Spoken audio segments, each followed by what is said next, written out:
మంత్రి గారు కూర్చోండి, కూర్చోండి, మీరు కూడా కూర్చోండి, కూర్చోండి. అధ్యక్ష, కూర్చోండి. గౌరవ సభ్యులు 2019 నుంచి 24 వరకు చంద్రబాబు నాయుడు గారు పారిపోయారని మీరు అంటున్నారు అధ్యక్ష. మీరు నాకు తెలిసినందుకు మీరు ఎమ్మెల్యే కాదు అనుకుంటప్పుడు చంద్రబాబు నాయుడు గారు హౌస్కి వచ్చారు, శాసనసభ సాక్షిగా నా తల్లిని అవమానించారు అధ్యక్ష. అది గుర్తుపెట్టుకోండి. మీరు గౌరవ సభతో వస్తున్నారు, మా తల్లిని అవమానించారు. ఈ రోజు మీరు కావాలని పోస్టులు కూడా అట్టని పెడుతున్నారు. మా తల్లిని అవమానించారు. ఆ రోజు మీకు గుర్తురాదా? ఎన్ని ఎక్కడ అవమానించలేదు సార్, ఎక్కడ అవమానించలేదు. మీరు ఎట్లా మాట్లాడారో, మీరు ఉన్నారా హౌస్ లో? మీరు ఉన్నారా హౌస్ లో? మీరు ఉన్నారా హౌస్ లో? ఆ రోజు కూర్చోండి. మా తల్లిని అవమానించారు. ఉన్నారా హౌస్ లో? షర్మిల గారిని అవమానిస్తారు, విజయలక్ష్మి గారిని అవమానిస్తారు, మా తల్లిని అవమానిస్తారా? ఏం గుర్తురాదా మీకు? అది ఒక్క నిమిషం నేను కూడా మాట్లాడవచ్చు. గుర్తుపెట్టుకో, ఒక్క నిమిషం నేను కూడా మాట్లాడండి. ఏ నోడు మేము మాట్లాడలేదు. కూర్చోండి. ఏ నోడు జగన్మోహన్ రెడ్డి గారి కుటుంబం గురించి మేము ఏనాడు మాట్లాడాల, నేను ఏనాడు మాట్లాడాల, మా సభ్యులు ఏనాడు మాట్లాడాల. కూర్చోండి. శాసనసభ సాక్షిగా మా తల్లిని అవమానిస్తే కూర్చోమంటారా? కూర్చోమంటారా?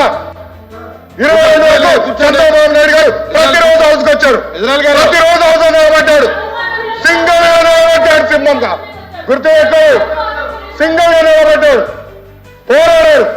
ఆ రోజు మా తల్లి అవమానించారు కనుక బాధ నట్టుకోలేక సభ బైకాట్ చేసి బయటకు వెళ్ళారు.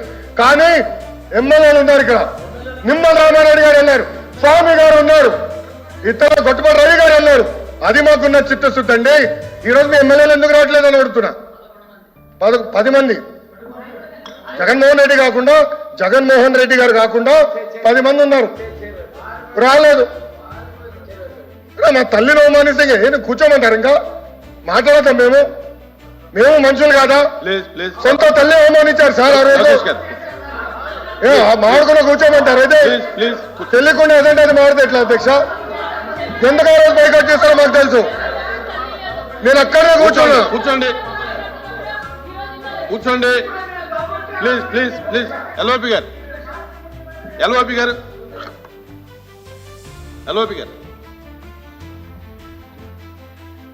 సార్, ఇప్పుడు సభ్యులు వచ్చి మాట్లాడారు. ఇప్పుడు సందర్భాలు వచ్చి తీసుకొచ్చారు. ఎవరు తల్లిని, ఎవరు చెల్లిని, ఎవరు కుటుంబ సభ్యుల్ని ఎవరు అవమానించారు సార్? ఎవరు కూడా ఉపేక్షించేది లేదు, సహించేది లేదు. దాన్ని ఎవరు సమర్థించేది కూడా లేదు. దాన్ని ఎప్పుడు కూడా సమర్థించాం దాన్ని. అది అలాంటి సందర్భాలు వచ్చి మళ్ళీ మనం లేని సందర్భాలను ఇక్కడ తీసుకొచ్చి సభల్లో ఉండి ఏ సందర్భం మాట్లాడుకుని ఏం చేసిన రికార్డులో ఉండదు అధ్యక్ష. రికార్డులో లేని విషయాల్ని, అవసరం లేని విషయాల్ని ఇక్కడ తీసుకొచ్చి అనవసరంగా హోందాగా మనం ప్రవర్తించాలి అధ్యక్ష. ఒక తప్పు కానీ దాన్ని మేము సమర్థించట్లేదు, ఎట్టి పరిస్థితుల్లో సమర్థించట్లేదు, ఎట్టి పరిస్థితుల్లో సమర్థించట్లేదు అన్నారు. ఎట్టి పరిస్థితుల్లో సమర్థించట్లేదు, సమర్థించట్లేదు అంటారు సార్. అధ్యక్ష సమర్థించట్లేదు అంటారు. ఒక్క నిమిషం. ఇప్పుడు సమర్థించట్లేదు అంటారు. ఎవరైతే ఆ రోజు అవమానించారో టికెట్ ఇచ్చారు కదా అధ్యక్ష, మళ్ళీ సమర్థిస్తాం కాదా? అది ఎవరైతే మా తల్లిని అవమానించారో వాళ్ళకి మళ్ళీ టికెట్ ఇచ్చారు, వాళ్ళు ఓడిపోయారు, అది డిఫరెంట్ స్టోరీ. బట్ టికెట్ ఇచ్చినప్పుడు సమర్థిస్తాం కాదా అధ్యక్ష? అది ఎట్లా మారుతారు అధ్యక్ష? ఎల్ఓపి గారు దయచేసి ఆలోచించమని కోరుతున్నా. ఆ రోజు సమర్థించారు, టికెట్ ఇచ్చారు, ఓడిపోయారు ఆ వ్యక్తి. దానికని ఏమంటారు అధ్యక్ష? సో దయచేసి ఆనాడు చంద్రబాబు నాయుడు గారు 2.5 సంవత్సరాలు నాకు గుర్తున్నంత వరకు అధ్యక్ష 2.5 years హౌస్కి వెళ్ళారు. దాని తర్వాత ఎప్పుడైతే మా తల్లిని అవమానించారో అప్పుడే బయటకు వచ్చి వీడియోలు ఉన్నాయి, ఎవరేం చేస్తారో తెలుసు, రాష్ట్ర ప్రజలు ఆనాడు చూశారు, అన్ని బయట ఉన్నాయి అధ్యక్ష. మళ్ళీ ఎందుకు సమర్థిస్తారో రాకపోతే అర్థం అవట్లేదు.